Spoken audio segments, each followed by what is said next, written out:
সান্তনা and welcome back to my channel. Good morning. আজকে দার্জিলিং এর ডে 2 আর আমার রুম ট্যুরের ভিডিওটা নেওয়া আছে আগের থেকে। প্রথমে চলুন তাহলে সেটা শেয়ার করে দিই আপনাদের সাথে।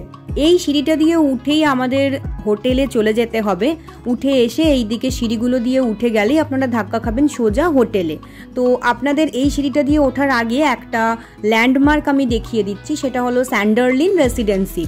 তো এই স্যান্ডারলিন রেসিডেন্সির এন্ট্রান্স হলো এই সিঁড়ি দিয়ে উঠতে হবে, আর এই সিঁড়িগুলোর মুখোমুখি উঠে এসে আপনারা এই রেসিডেন্সিতে না ঢুকে বাঁ দিকের এই সিঁড়ি দিয়ে সোজা চলে গেলেই পাবেন এই রিসেপশন এরিয়াটা আর এই হোটেলটা। এটা হলো ছোটোখাটো একটা রিসেপশন এরিয়া, আর তার একদম মুখোমুখি আছে সিটিং এরিয়া, যেখানটায় আপনারা কিছুক্ষণের জন্য বসতে পারেন যতক্ষণ না রুমটা আপনাদের দেওয়া হচ্ছে। আর এরপর সিঁড়ি দিয়ে উঠে সোজা চলে যেতে হবে রুমে। আচ্ছা, আরও একটা কথা বলে রাখি যে হোটেলে কিন্তু কোনো লিফট নেই। প্রথমে আমরা 203 নম্বর রুমটা নিয়েছিলাম, এটা দোতলায়। এখানে ঢুকেই আপনারা প্রথমেই দেখতে পাবেন একটা কাবার্ড, টিভি, দুটো চেয়ার, একটা মিরর উইথ ড্রয়ার, গ্লাস, জাগ, একটা কিং সাইজের বড় বেড আছে, একটা টেবিল আছে, আর বেডের দুদিকে দুটো নাইট ল্যাম্পও লাগানো আছে। আর ওখানে রাখা আছে ওই বেডের পাশেই দেখতে পাচ্ছেন রিসিভার, যাতে আপনারা কল করে কিছু অর্ডার দিতে পারেন বা কিছু দরকার হলে ওনাদের রিসেপশনে কল করে নিতে পারেন, নামতে হবে না। আর এই হলো বাথরুম, বাথরুমে মিরর, বেসিন আর গিজারও ছিল। এবার আপনাদেরকে দেখিয়ে দিচ্ছি, এই রুমটার কিন্তু উইন্ডো থেকে কোনো ভিউ আপনারা পাবেন না, মানে দোতলায় যে রুমগুলো আছে ওগুলোর কোনো উইন্ডো ভিউ নেই, মানে নন ভিউ রুম। যদি আপনারা ভিউ রুম না নেন তাহলে ওপরে ওনাদের টেরেস আছে, সেখান থেকেও ভিউ দেখতে পাওয়া যায়। একটু পরে গিয়ে আমি আপনাদের সেটা দেখাবো। তো আমরা প্রথমে ওই রুমটা নিয়েছিলাম, তারপরে 401 নাম্বার রুমে শিফট করে যাই। আর ঢুকেই এই রুমটায় প্রথমেই ছিল বাথরুম, আর সেখানে প্রত্যেকটা রুমেই দেওয়া ছিল স্লিপার, নিচের রুমেও ছিল। আচ্ছা, এই রুমেও সমস্ত রুমের মতো রিসিভার দেওয়া আছে, যাতে আপনারা রিসেপশনে কল করে আপনাদের সুবিধা অসুবিধা কিছু জানাতে পারেন। আর প্রত্যেকটা রুমেই একটা কিং সাইজের বেড দেওয়া আছে, আর তার দুদিকে দুটো লাইট, আর ওপরে খুব সুন্দর করে একটা পোর্ট্রেট প্রত্যেকটা রুমেই লাগানো আছে, যেটা দার্জিলিংকে ডিফাইন করছে। তো রুমের মধ্যে আর কি কি ছিল দেখে নেওয়া যাক। একটা কাবার্ড, একটা বড় টিভি, মিরর, আর এখানে টেবিল কাম ড্রয়ারের মতো একটা আছে, জাগ আর দুটো গ্লাস।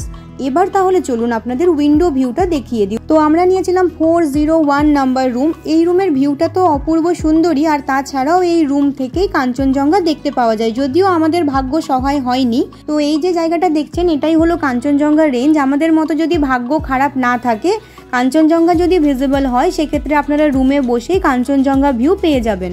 আরও একটা জিনিস আমি আপনাদের দেখিয়ে দিই, উইন্ডো থেকে ওই যে জায়গাটা দেখা যাচ্ছে ওটা হলো চকবাজার বাস স্ট্যান্ড, মানে যেখান থেকে আপনারা বাস বা গাড়ি ভাড়া নিলে, গাড়ি রেন্টে নিলেও পেয়ে যাবেন।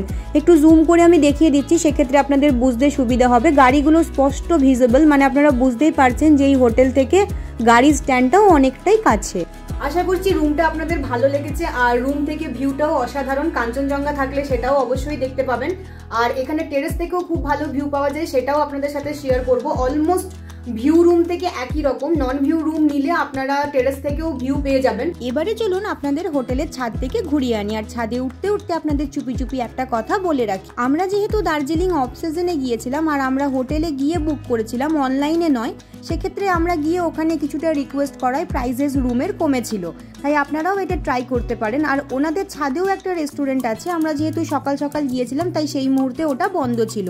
আর সিজন ওয়াইজ কিন্তু হোটেলের রুম প্রাইসেস ভ্যারি করে, সেটাও কিন্তু মাথায় রাখবেন। আমি এখন হোটেলের টেরেসে দাঁড়িয়ে আছি, মানে ছাদে। এইখান থেকে ভিউটা অসাধারণ লাগে, আপনাদেরকে দেখাচ্ছি, শুধু একবার দেখুন। আমি ব্যাক ক্যামেরা অন করে একবার দেখিয়ে দিচ্ছি।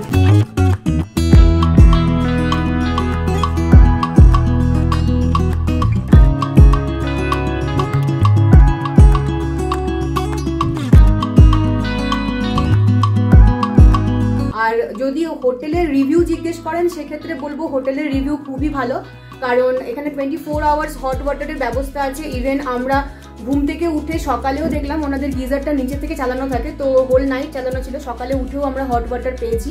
তাই রিভিউ তো আমার তরফ থেকে 100%। আর রুমগুলো বড় আর কি, তাই আপনাদের থাকতেও কোনো অসুবিধে হবে না। আপনারাও এসে দার্জিলিংয়ে যদি ঘুরতে চান তাহলে এই হোটেলে অবশ্যই থাকতে পারেন।